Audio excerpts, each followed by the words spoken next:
to a brand new kit. Yeah. Woo. I just need my space right now. Fresh off the G5 jet, I'm on my way to a brand new kit. Welcome back, eSIM Studios Podcast Livestream, episode number 178. Thank you for joining us today. I do appreciate it. I got a testing out these headphones here. So if it looks like it's a little different setup, that's probably why. Normally I have my earbuds in, but Tozo sent me these free of charge to test out. So that's what I'm doing. So disregard those. These are pretty cool. I really like them. But we got some interesting stories to talk about. Some good, some bad. I wouldn't say bad, but interesting, I should say, right? Is everything? Do the headphones are these working? Is the volume working? Hang on.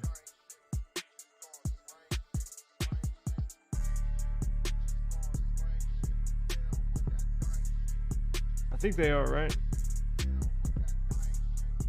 Let me test real quick, like.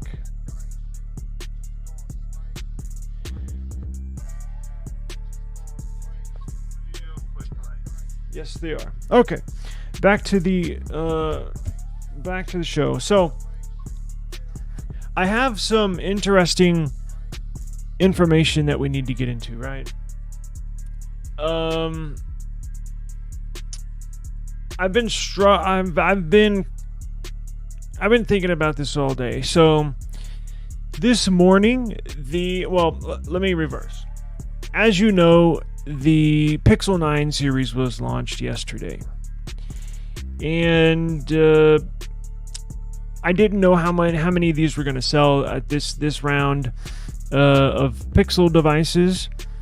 And we got ours. We got a Pixel 9 Pro. However, I got some information today that is concerning, quite frankly, and I kind of lost. Disappointing, very disappointing. So the Tensor chip, the Tensor G4 CPU that's inside these Pixel 9 devices, not looking so good. In fact, we got the scores and we'll look into them here in just a second, but they're looking pretty bad. So there is a small performance boost every year, as you know, right? They put new hardware in there. Google can claim, look, Samsung every year has, at least where we're located in the United States, a new Snapdragon CPU, right? Each iteration, each version of the new flagship Snapdragon stronger and stronger and stronger, and by a lot too, like 30% boost, 40% boost, up to like 50% boost. That's 50's pushing it, but I think 40 sweet spot where it's at for Snapdragon. Boom, boom, boom, boom. Pixel barely. So the Tensor G3, which is in the Pixel 8 series, not looking good on the benchmarks now. That was the Pixel 8. Tensor G4, very minute increase. In fact, the Pixel 8 in one of the Pixel 9 devices is slower, is worse performing than its predecessor. That's unheard of. I've never heard of this before. That's why I'm like so dumbfounded and disappointed. The title of the show is, will the Pixel 9 series make or break Google? And yesterday, before knowing these new benchmark scores, look, I was kind of putting it out there. I didn't really, I was just putting it out there. I didn't really know that we were going to get this today. So this puts even more emphasis on, will this make or break Google? Now, not Google, but their Pixel line, right? the Pixel 8 scored better than the Pixel 9 on benchmarks, and I'm, as I mentioned, pretty disappointed. Now let's get into these scores, and I'll walk you down the dark alley that is, will this make or break the Pixel line, right? So if we go to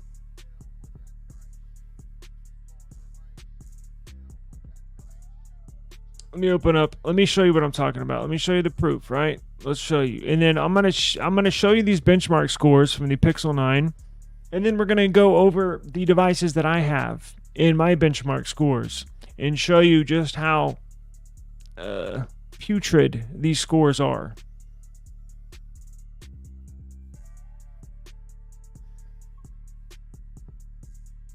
All right, let me pull this up right here. So, first and foremost, if you want to enter to win, there's one more day left. You can win this CMF Watch Pro 2.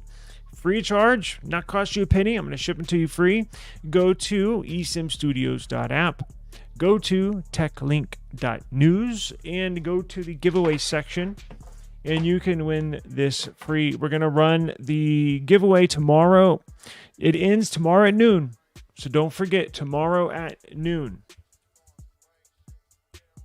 is the cutoff.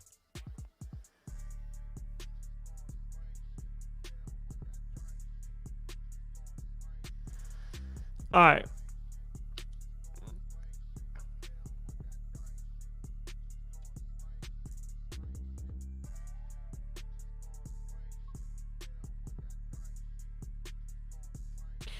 So, go to techlink.news. Now, I write these articles, and yes, I said the performance sucks. So, Tensor G4 performance varies across the Pixel 9 series. The base model, so the Pixel 9, scored worse. Scored worse than the Pixel 8 in multi-core. I don't even know how that happens. Pixel 9 Pro barely. I mean, just a squirt better than the Pixel 8 Pro. Google's upcoming Tensor G4 chip is showing mixed performance results in some early benchmarks. So the Google's upcoming Tensor G4 chip is showing mixed performance results in early benchmarks, with the base Pixel 9 model performing slower in benchmark tests than its predecessor, the Pixel 8, in the multi-core tests, while the Pixel 9 Pro is just marginally better than the 8 Pro. Reasons for the inconsistencies could be due to Geekbench 6 not being optimized for the G4 yet. I doubt it. It's basically it's a Samsung Exynos processor that its core has been used before on Geekbench. So that's basically an excuse. A slight, very small possibility, but I doubt it. Or lack of adequate cooling solution on the Pixel 9, leading to thermal throttling. If you did not know, the base Pixel 9 model is the only model of the Pixel 9 series that does not have a vapor chamber that helps with heating, helps cool down the device. So the Pixel 9 Pro, the Pixel 9 Pro XL, and the Pixel Fold 2 all have vapor chambers to help with cooling as it heats up. Again, Pixel 9 is the only one that does not, and the Pixel 9 scored worse than the Pixel 8 in benchmark tests. There is speculation that Google might be using two variants of the G4. I doubt it, but might be. I'm just giving you some reasons as to why this could be, because, as I mentioned, I'm basically left dumbfounded. I don't know what the hell's going on over there at Google.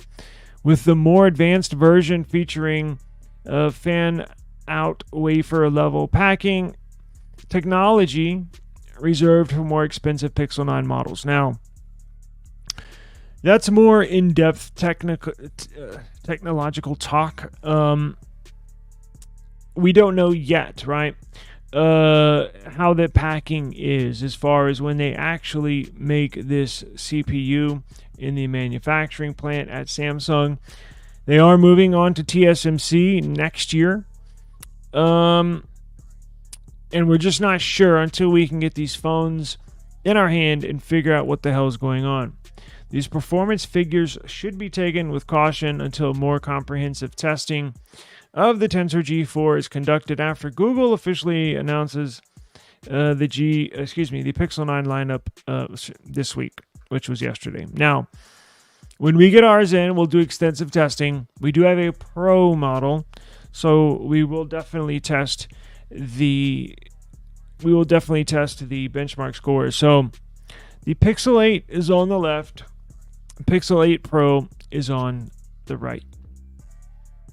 Here's the Pixel 9 with a single core score of 1590.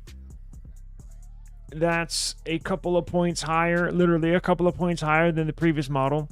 And only scoring a 38.1 on the multi-core. And it comes way behind its last year's model.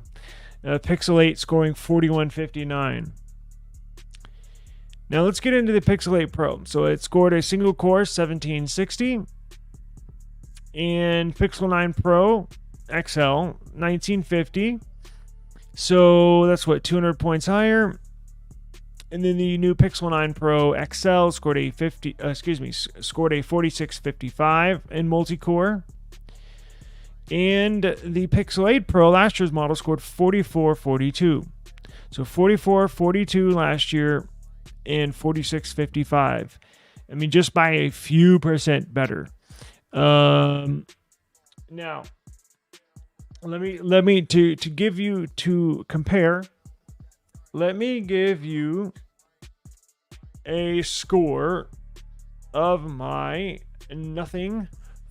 OnePlus 12. So let me go to history. So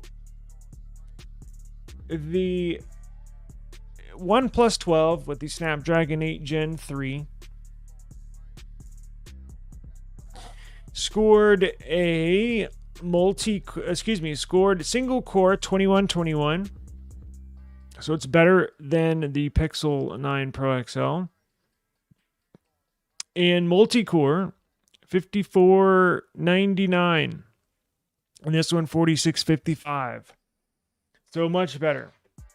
Now, let's look at a device that has a Snapdragon 8 Gen Plus 1. Let's go to the Nothing Phone 2. This is a better comparison. So it barely scored less than, actually, I have almost identical scores to the Pixel 9 Pro XL from my Nothing Phone 2. I have a single core score of 1889, so just a few points less than the Pixel 9 Pro XL. Remember, this is almost a 3-year-old CPU. So it scored a few points less than the single core score of the Pixel 9 Pro. 1889. And multi-core scored it at 4528. So again, just a few points shy of this Pixel 9 Pro XL. Not a good look for Google. Now, I'll be the first one to tell you benchmarks aren't everything, but it is something, right?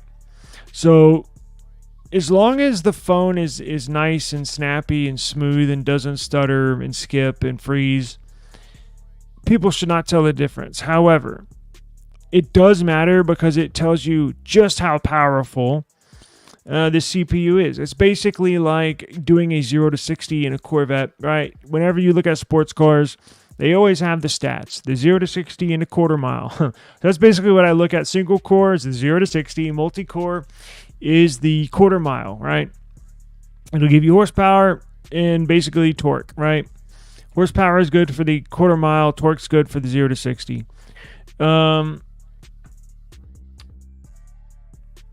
It's not everything, but it is something. So I would honestly not recommend this phone if you're a gamer. So if you play a ton of games, I would just simply not suggest it. I mean, can you play games? Sure. But would you have a better experience on a OnePlus 12? Definitely.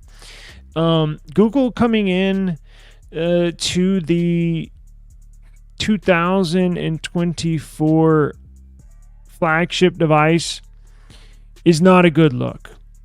This phone is way overpriced for the hardware you're getting. Now, some other bad news with the Pixel 9 series, it's still stuck on UFS storage 3.1, which is an enormous bummer. I was expecting at the very least 4.0. We're on to 4.1 by now. So they essentially they tied their benchmark scores with a 3-year-old CPU, and they're using a 3-year-old UFS storage. That, by my estimations, if you look at the price, if you compare specs, the Pixel 9 series is way overpriced. The OnePlus 12, which is spec'd out, I mean, it's basically the best spec'd Android phone you can find. In fact, it blows away iPhone as well.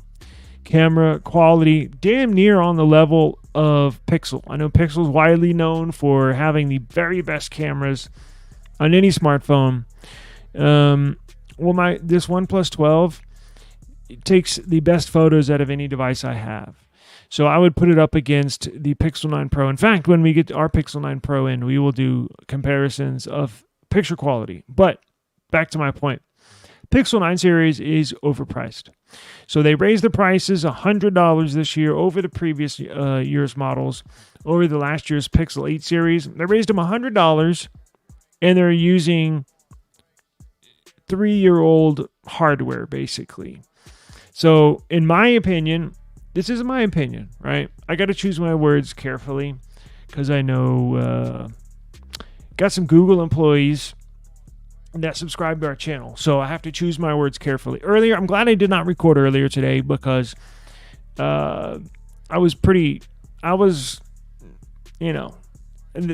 are first world issues. I'm getting worked up over a cell phone, but I'm a nerd, right? And that's what I do. So this is almost unacceptable in my book. Now, if my daughter did not want the Pixel 9 Pro, because I got it in pink. I got a pink Pixel. Now, let me time out. I know y'all are laughing. Time out. I'm going to use it for the channel, for this YouTube channel, but my daughter's going to use it, right? If she wasn't so harped on getting one, I'm not sure after seeing this I would have gotten one. It's overpriced. It just is. You can get this OnePlus 12. Awesome device for like $700, brand new. Pixel 9 Pro XL for the 256 model, right? I think this is a 512 it's 512 gigs for $700. Pixel 9 Pro XL for that price, I think it's $1,200. So you can get this that is better in almost every single aspect, almost every single way, for $500 less, brand new, $500 cheaper than this comparable Pixel 9 Pro XL. This is unacceptable. Now, especially with the UFS storage. Now, will this make or break the Pixel line? It very well might. I'm not going to say it will. I'm going to really judge. I'm really going to reserve my judgment until this time next year, because as you know, even before this Pixel 9 series was released, I wouldn't say I was overlooking this launch, but my eyes are really set on next year, right? I'm really going to get excited about next year, but I don't know how excited I'm going to get, because I think, look, I take that back. They have not earned the benefit of the doubt. They've had so many issues with bugs This is not even releasing with Android 15. So we've had to take so many hits as a Pixel fan, as a Pixel user. I'm starting to look elsewhere when it comes to phones. But I'm not going to turn my back on them just yet. I'm still going to take a whole nother year, because it really depends on the Pixel 10, whether or not this Pixel line takes off or it falls through the ice, because they are, make no doubt about it, they are on thin ice. Can you make points for them, valid points that they're trending upwards? Sure. It's a beautiful design. It looks phenomenal. The look does. But it's like the iPhones. They look good, but when you start using them, it sucks. Now, Pixel's not that bad. And that's personal preference, right? But the operating system is fine. But my issue with them is they're charging way too much and they're not giving you enough. So again, this is essentially mid-range specs. And again, UFS 3.1 storage. And they're charging top dollar for these devices. It's not going to fly if this continues with the Pixel 10. Now, Pixel 10, obviously for people that don't know, that's when they are designing, that's when their true Tensor CPU should take off, because they're designing this next year's CPU from the ground up. This year, in the previous four versions, well, I guess previous three versions, all the way from the Tensor 1, 2, 3, and 4, we're on the Tensor 4 with this Pixel 9 launch CPU. They're using a Samsung Exynos CPU and essentially tweaking a couple things and then rebranding it and slapping a Tensor logo on it, or a Google logo on it, but it's not really theirs. Next year's CPU is theirs from the ground up, 100%. Designed, and TSMC will manufacture it with their world-renowned CPU manufacturing process. That's when I'm really going to be interested to see what these numbers are. Now, we've known for a while Pixel doesn't have the best benchmarking scores, but to get beat by your previous year's model is pretty embarrassing. And it's not a good look. I'm surprised they didn't blacklist benchmarking apps this year, because remember they did that last year at the launch of the Pixel 8 last year. They wouldn't let you download a benchmark app or run a benchmark app on your Pixel 8 for like a few weeks until people started getting their phones. And I'm surprised they didn't do the same thing this year, because this is pretty embarrassing. We'll have to see. The Super Res Zoom looks pretty cool. We'll have to see how that goes. But again, this is just not a good look. So I'm going to wait for a judgment until next year. Now, if they have a similar launch, or a similar, let's take ourselves right now and move us 1 year in advance. So August 15th, 2025, Pixel 10 is launched. The event happens happened a few days ago, and we're sitting right here, and benchmark scores for the Pixel 10 series gets leaked. Now, they're gonna need, and trust me, I've been on Reddit, I've been on Twitter, everybody is blasting Google right now. It's pretty embarrassing. I give them, look, they're gonna need to score. They're gonna need to have a decent increase in performance over this Pixel 9 series, and they're gonna have to bump up the UFS storage. They're just gonna have to. Look, the RAM increase is fine. I mean, it's for AI, I get that, but my God, they're charging $1,200 for the performance of my Nothing Phone 2, which was $600 brand new. $700 brand new, and this blows it away. So, in my opinion,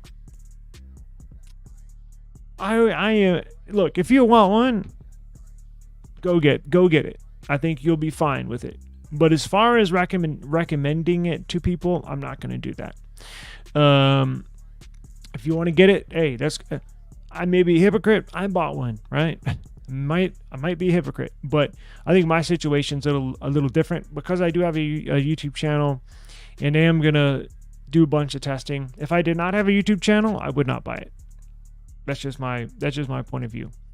I need to be careful about what I say, but is it a good phone? Yes, it's a good phone. It's not a shitty phone.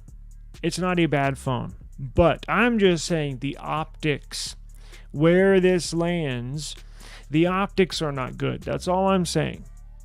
Again, very, very subpar performance and hardware at extreme top dollar flagship level. And those two just don't match up. If making a smart decision, if you're penny pinching and you're, should I get this? Should I get that? Don't do it, right? Just don't do it. That's my opinion. So we'll see. We'll see where this lands. Ours has not shipped yet. I think it will on Monday. So we'll see where this goes. But pretty embarrassing for Google.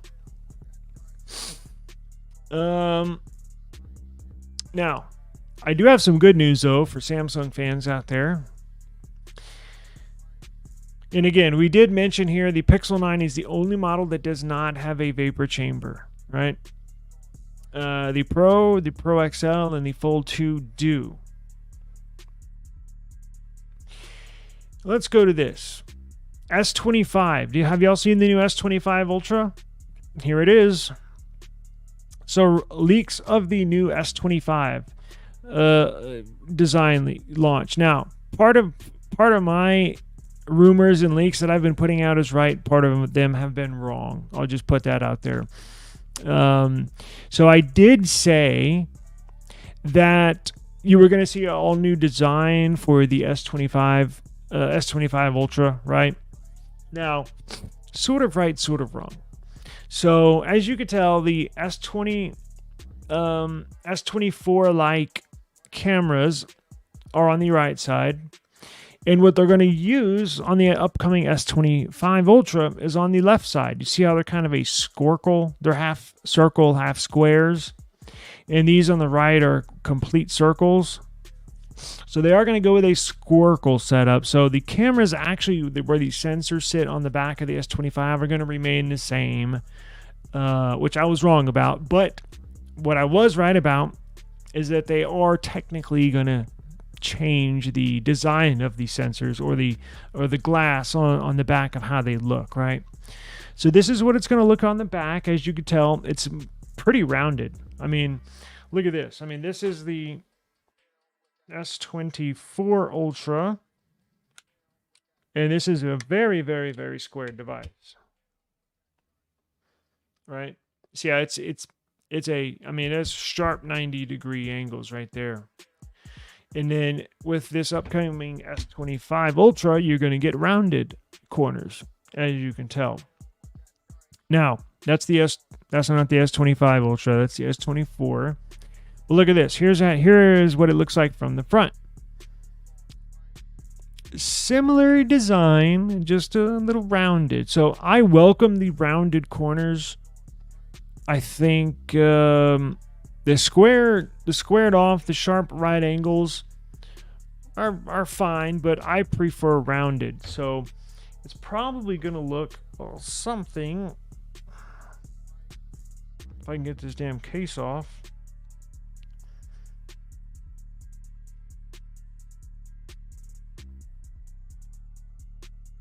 Which I can't at the moment. There we go.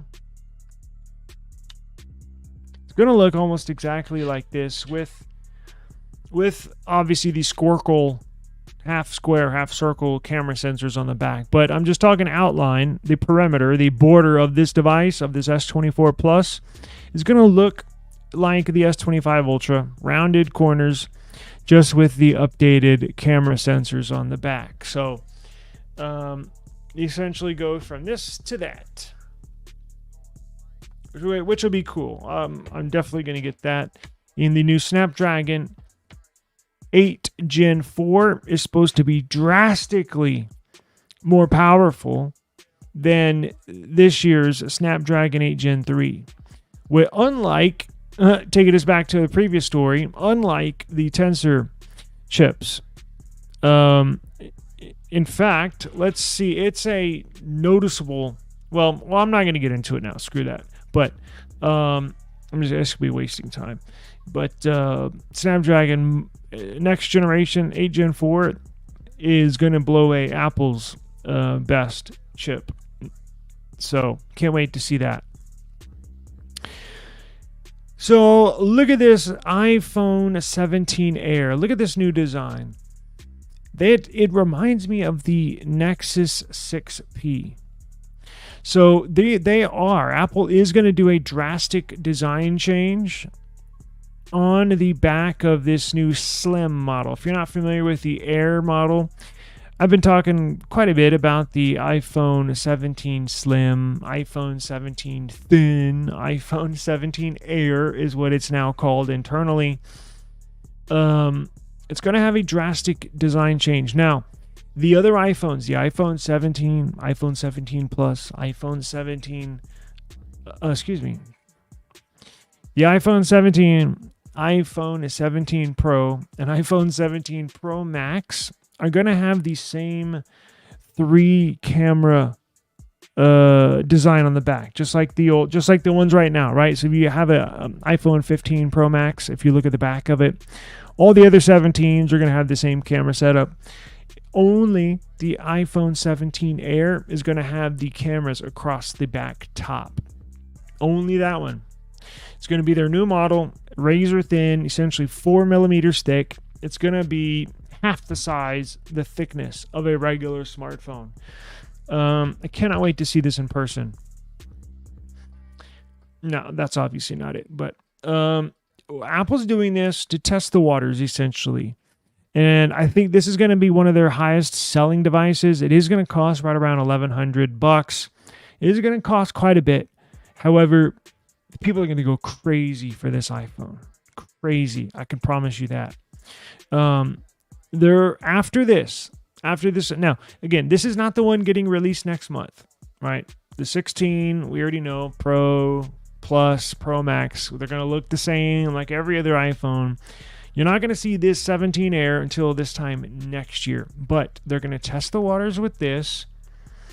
And then after this 17 Air, you're going to see them make a ton of changes. I mentioned yesterday in the video with the iPad robotic arm.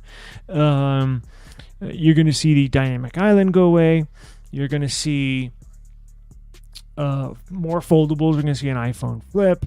You're going to see iPad flip, all sorts of stuff. So this new design change internally, they're putting a lot on this as far as this is a big testing ground for Apple, and see how well people like this direction that they're headed. I think they don't want to introduce everything all at once and then get everything all screwed up.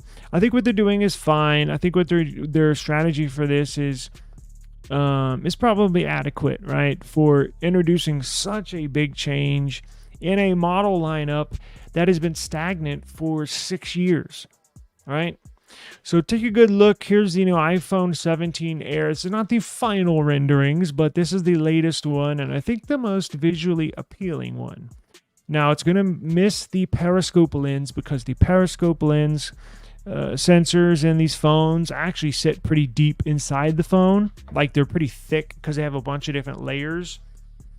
So they're not going to have the periscope, but they're going to have what it appears. It'll have a wide angle. They'll have an ultra wide, and who knows? I doubt they'll put a macro, but they might put in 2 ultra wide. Who knows, right? And then you'll see right here where the dynamic island is getting. Watch. Keep an eye on the dynamic island.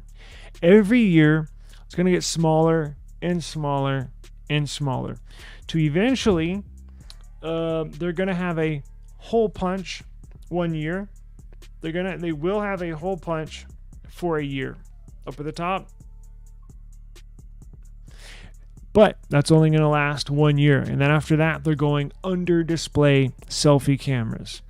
Under display selfie cameras, I think on the iPhone 18 series. So look, those, I mean, they seem like a ways away, but that'll be here in no time. It's not that far away. I think this, I was going to get an iPhone this year. I don't know. I think I'm going to try to get my hands on one of these Airs. I think I'm going to try to get my hands on one of these. Excuse me. That's a ways away, so it is what it is, right? We'll definitely keep an eye on that. Now, don't forget our giveaway. We have a giveaway. Ryan, I see you there in the chat. We do have a giveaway. CMF Watch Pro 2 ends tomorrow. Yes, I know. I think you joined us late. Yeah, I've already gone over that. I know, and I admitted that. It's not everything. It doesn't mean everything, right? As long as your phone does not freeze, does not stumble over operations you're trying to do, does not get stuttery, choppy, what's the point of benchmark testing, right? As long as you have a smooth and buttery experience, who cares? But I was just going one step deeper, and you're correct. The average person is not going to know, is not going to care, right? But I take it one step further here. I'm a big nerd about these things, and I think nerds like myself probably stumble a little bit over too much of this benchmark stuff, but I'm talking in the grand scheme of things. Like a Corvette, right? You go out and get a new Corvette, they give you 0 to 60 in quarter mile, right? On every sports car. Well, sort of like benchmarks, right? You're not going to go 0 to 60 every time you use the car. You're not going to floor it every time you drive it. Let's see how fast this will go up and down the street just to the grocery store. You're going, hitting 181 miles an hour to HEB down the street. No, you're not going to do that. I mean, but it's similar to these benchmark tests, right? It's not everything, right? When you go buy a Corvette, as I mentioned, you're like, okay, yeah, I see the specs. That's cool. If you buy a Corvette, right now they do 0 to 60 in, I think, 2.9 seconds and like a 11-second quarter mile. If you bought a Corvette and the 0 to 60 time was 8 seconds and the quarter mile was 19 seconds, how would you feel? I mean, you'd be bummed out, right? You'd be like, well, I'm not going to buy this. That's kind of how I feel about these Pixels, right? It's overpriced. It's overpriced for what they're giving you with UFS 3.1 storage, with the mid-range spec CPU. It's overpriced. It just is. $1,200 for a phone that my $700 OnePlus 12 can do and blow the Pixel out of the waters with the performance. And we just went over specs. My Nothing Phone 2 does basically the same scores as this Pixel 9 Pro. And this brand new was $650, and right now you can get one for $400. So you can essentially get a same performing phone. Now I know the camera quality on the Nothing Phone is not comparable to Pixel, but you know what is? This. So you can get this for $700, and it blows the Pixel away in almost every aspect. Almost, not every, almost every. I just don't see the point, right? If they're not gonna give you top of the line specs, if they're not gonna take specs and hardware serious, then why should I? So that's just my view. If you want to buy, I am gonna send you this. You're not gonna have to buy anything. In fact, you will not have to spend one penny. CMF Watch Pro. You want to win this? Drawing ends tomorrow at 12 p.m. noon Central Standard Time. So you only got about 18 hours left. So you can enter two ways. Right here, the link, techlink.news. We're at the site right now. Simply go over to the giveaway right here on the top right. Boom. You got 17 hours left. I was close. 17 hours left. Look, only 85 people entered. What's wrong with y'all? You have a very, very good chance of winning this. Or go to esimstudios.app. My wonderful, lovely, progressive web app. Go over to the menu, slide on down to giveaway. Boom. Look at that. Go and enter today. Do it right this second. Right this second. esimstudios.app. Go there. Beautiful app. Just look around. Get the news. And enter to win this. Don't miss tomorrow's. We're going to announce it live on tomorrow's episode, tomorrow's podcast. We are going to announce this live on air, so you know it's the real deal. And I'll ship it out to you probably Saturday morning. Beautiful watch. Last 2 weeks on one charge. So that'll do it today. And don't forget, enter the drawing, esimstudios.app. Go to the giveaway section. Boom. There you go. I'll catch y'all tomorrow. We will have the CMF Watch Pro 2 drawing. And good luck, everyone. Peace out.